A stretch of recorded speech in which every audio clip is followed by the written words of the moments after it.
Je vous présente aujourd'hui notre 689e journal de bord. Jean-Marie Le Pen, bonjour. Bonjour.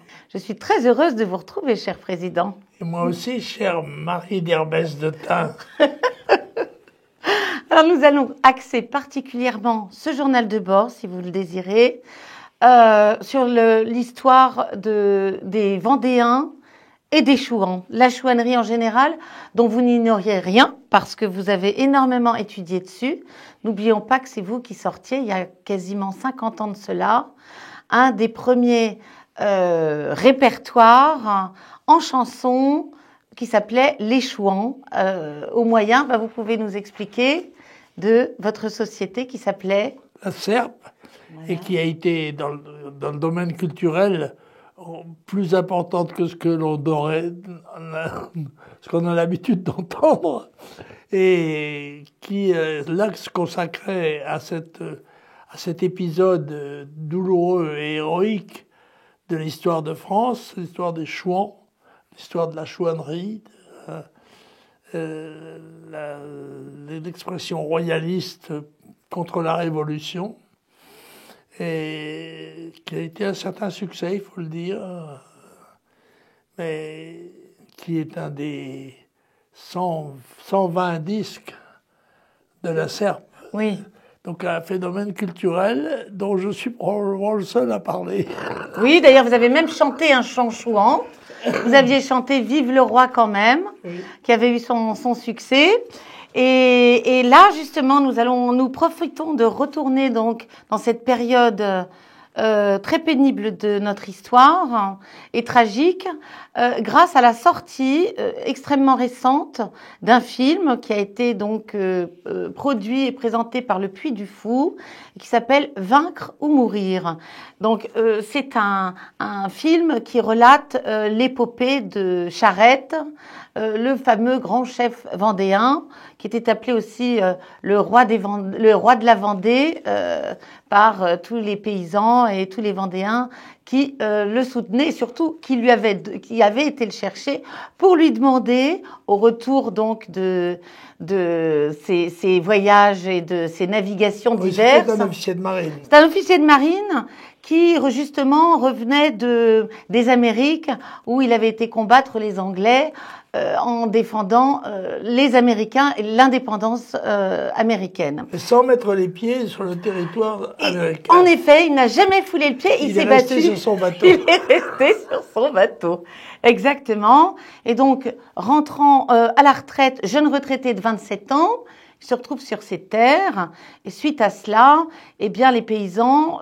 mécontents, de par le manque de parole du pouvoir en place, de la République, viennent le chercher de gré ou de force pour l'obliger à être leur chef dans le soulèvement, la rébellion et la résistance vendéenne. Voilà, ça n'était pas le seul, mais lui a toujours... Comment se fait-il, comment analysez-vous cela, Président, le fait qu'il ait toujours voulu vivre sa résistance, son combat, sa rébellion, un petit peu loin, en détachement en tout cas des autres chefs vendéens qui formaient la résistance vendéenne et surtout l'armée catholique et royale?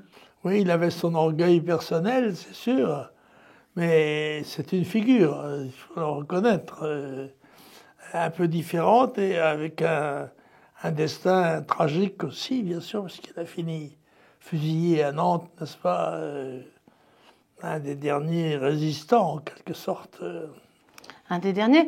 Mais cependant, alors, est-ce que vous comprenez un peu sa stratégie militaire? Donc, il avait bien dit dès le départ, moi, je suis un marin, je n'y connais rien en termes de stratégie militaire sur le sol, parce que c'était un petit peu particulier quand même. C'est ce que lui reprochaient les autres chefs vendéens, c'est-à-dire, c'était un petit peu une façon... à la brigande, va-t-on dire, de résister. Qu'en pensez-vous de... Oui, bah, écoutez, il avait sa réaction personnelle, qui était celle, en effet, d'un marin, ce qui était, dans l'occurrence, assez rare, il faut bien le dire. Et on attendait ce genre de geste plutôt de quelqu'un, d'un officier de la marine, de l'armée de terre, oui, ou de la cavalerie, ou de l'infanterie, mais... Lui, c'était le marin, et il avait ceci de particulier, avec peut-être cet orgueil qui est aussi une des caractéristiques des gens de la Royale. Alors plus au nord, en revanche, donc parce qu'on parle toujours de la Vendée, mais enfin en réalité, la rébellion s'étendait sur toute une grande partie du territoire français, faut pas l'oublier. Y compris la Normandie, d'ailleurs, avec Frotté. Oui, jusqu'à Granville. Et puis vous, le Morbihanais là, vous auriez pu très bien vous entendre avec un comparse, on va dire, de l'époque, qui était Georges Cadoudal. Ah, bien sûr, c'est presque mon voisin, puisqu'il est d'Auray, à 10 km de la Trinité-sur-Mer, et par conséquent, sur les bords du golfe du Morbihan, c'est en effet un compatriote très proche. Très proche, et même de par aussi son état d'esprit, sa prestance... voilà. Oui, son indépendance. Et son indépendance. Oui, c'est vrai. Alors, à cet effet, Président, je sais que vous vouliez nous chanter un petit air entonné. Alors, lequel Gloire à Charette en premier ou Les Bleus sont là? Les Bleus sont là, le canon gronde, dites les gars, avez-vous peur? Les Bleus sont là, le canon gronde, dites les gars, avez-vous peur? Nous n'avons d'autre peur au monde que d'offenser notre Seigneur. Nous n'avons d'autre peur au monde que d'offenser notre Seigneur. Merci. Et alors quand même, on peut pas. Monsieur de Charette. Monsieur de Charette. Monsieur de Charette a dit à ce danse-ni. Monsieur de Charette a dit à ce danse-ni. Mes amis, le roi va ramener la fleur de lys. Prends ton fusil, Grégoire. Prends ta gourde pour boire. Prends ta vierge d'ivoire. Nos messieurs sont partis pour chasser la perdrix.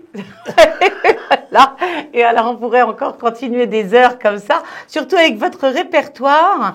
Figurez-vous que je n'ai pas pu m'empêcher. Je me suis endormie avec, en l'écoutant hier au soir, et à 5 heures du matin, je l'ai remis, entendant mes enfants hurler, etc. Mais parce que c'est tellement merveilleux.